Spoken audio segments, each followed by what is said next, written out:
How to use disinfectants. The cloth method. Be sure to pre-clean soiled areas prior to disinfecting. Put on appropriate PPE according to the label directions. Next, dilute the product according to the label directions.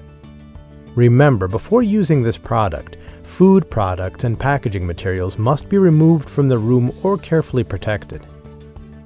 Saturate a clean cloth with diluted disinfectant. Wipe the surface with the saturated cloth. Make sure the surface is visibly wet when done wiping. Let the product dwell or remain on the surface for 10 minutes. After 10 minutes, wipe the surface dry with a clean cloth or allow to air dry. If you are disinfecting food contact surfaces, rinse with potable water after the 10-minute contact time. Dry the surface. The surface is safe to touch when dry.